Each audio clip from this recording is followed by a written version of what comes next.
Chapter 10. After this, the king of the Ammonites died, and Hanun, his son, reigned in his place. And David said, I will deal loyally with Hanun the son of Nahash, as his father dealt loyally with me. So David sent by his servants to console him concerning his father. And David's servants came into the land of the Ammonites. But the princes of the Ammonites said to Hanun their lord, Do you think because David has sent comforters to you that he is honoring your father? Has not David sent his servants to you to search the city and to spy it out and to overthrow it? So Hanun took David's servants and shaved off half the beard of each, and cut off their garments in the middle at their hips and sent them away. When it was told David, he sent to meet them, for the men were greatly ashamed. And the king said, Remain at Jericho until your beards have grown, and then return. When the Ammonites saw that they had become a stench to David, the Ammonites sent and hired the Syrians of Beth Rehob and the Syrians of Zobah, 20,000 foot soldiers, and the king of Maacah with 1,000 men, and the men of Tob, 12,000 men. And when David heard of it, he sent Joab and all the host of the mighty men. And the Ammonites came out and drew up in battle array at the entrance of the gate. And the Syrians of Zobah and of Rehob and the men of Tob and Maacah were by themselves in the open country. When Joab saw that the battle was set against him, both in front and in the rear, he chose some of the best men of Israel and arrayed them against the Syrians. The rest of his men he put in the charge of Abishai his brother, and he arrayed them against the Ammonites. And he said, If the Syrians are too strong for me, then you shall help me. But if the Ammonites are too strong for you, then I will come and help you. Be of good courage, and let us be courageous for our people and for the cities of our God, and may the Lord do what seems good to him. So Joab and the people who were with him drew near the battle against the Syrians, and they fled before him. And when the Ammonites saw that the Syrians fled, they likewise fled before Abishai and entered the city. Then Joab returned from fighting against the Ammonites and came to Jerusalem. But when the Syrians saw that they had been defeated by Israel, they gathered themselves together, and Hadadezer sent and brought out the Syrians who were beyond the Euphrates. They came to Helam, with Shobash the commander of the army of Hadadezer at their head. And when it was told David, he gathered all Israel together and crossed the Jordan and came to Helam. The Syrians arrayed themselves against David and fought with him. And the Syrians fled before Israel, and David killed of the Syrians the men of 700 chariots and 40,000 horsemen, and wounded Shobach, the commander of their army, so that he died there. And when all the kings who were servants of Hadadezer saw that they had been defeated by Israel, they made peace with Israel and became subject to them. So the Syrians were afraid to save the Ammonites anymore.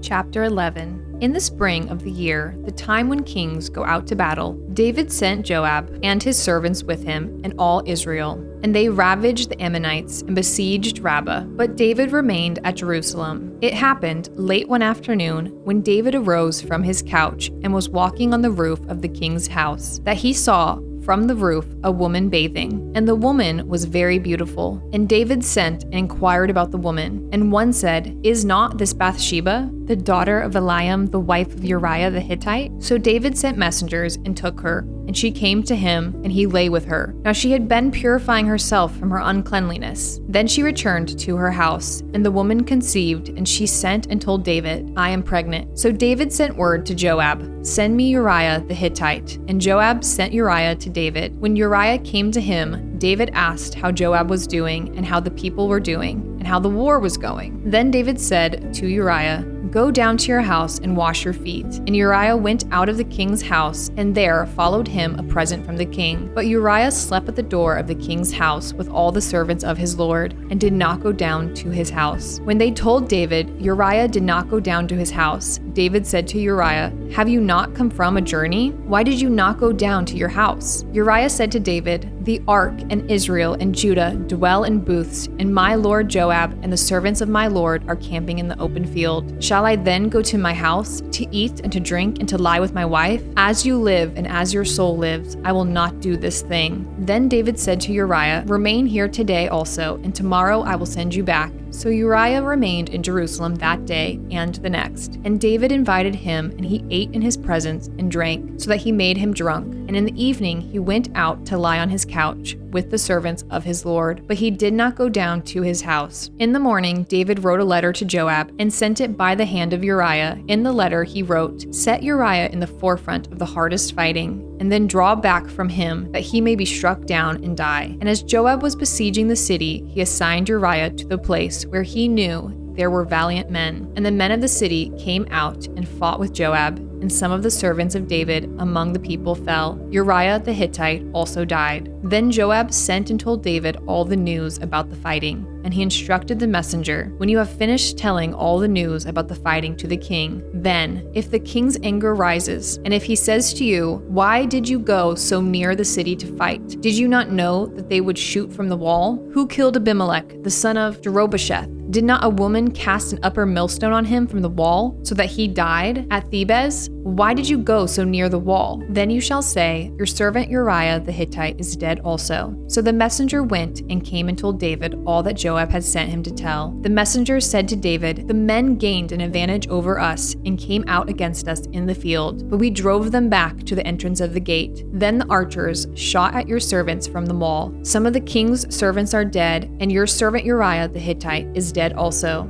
David said to the messenger, "Thus shall you say to Joab, 'Do not let this matter displease you, for the sword devours now one and now another. Strengthen your attack against the city and overthrow it, and encourage him.'" When the wife of Uriah heard that Uriah her husband was dead, she lamented over her husband. And when the mourning was over, David sent and brought her to his house, and she became his wife, and bore him a son. But the thing that David had done displeased the Lord. Chapter 12. And the Lord sent Nathan to David. He came to him and said to him, "There were two men in a certain city, the one rich and the other poor. The rich man had very many flocks and herds, but the poor man had nothing but one little ewe lamb, which he had bought. And he brought it up, and it grew up with him and with his children. It used to eat of his morsel and drink from his cup and lie in his arms, and it was like a daughter to him. Now there came a traveler to the rich man, and he was unwilling to take one of his own flock or herd to prepare for the guest who had come to him. But he took the poor man's lamb and prepared it for the man who had come to him. Then David's anger was greatly kindled against the man, and he said to Nathan, "As the Lord lives, the man who has done this deserves to die, and he shall restore the lamb fourfold, because he did this thing, and because he had no pity." Nathan said to David, "You are the man. Thus says the Lord, the God of Israel, I anointed you king over Israel, and I delivered you out of the hand of Saul, and I gave you your master's house and your master's wives into your arms, and gave you the house of Israel and of Judah. And if this were too little, I would add to you as much more. Why have you despised the word of the Lord, to do what is evil in his sight? You have struck down Uriah the Hittite with the sword, and have taken his wife to be your wife, and have killed him with the sword of the Ammonites. Now therefore the sword shall never depart from your house, because you have despised me, and have taken the wife of Uriah the Hittite to be your wife. Thus says the Lord, behold, I will raise up evil against you out of your own house, and I will take your wives before your eyes and give them to your neighbor, and he shall lie with your wives in the sight of this sun. For you did it secretly, but I will do this thing before all Israel and before the sun." David said to Nathan, "I have sinned against the Lord." And Nathan said to David, "The Lord also has put away your sin. You shall not die. Nevertheless, because by this deed you have utterly scorned the Lord, the child who is born to you shall die." Then Nathan went to his house, and the Lord afflicted the child that Uriah's wife bore to David, and he became sick.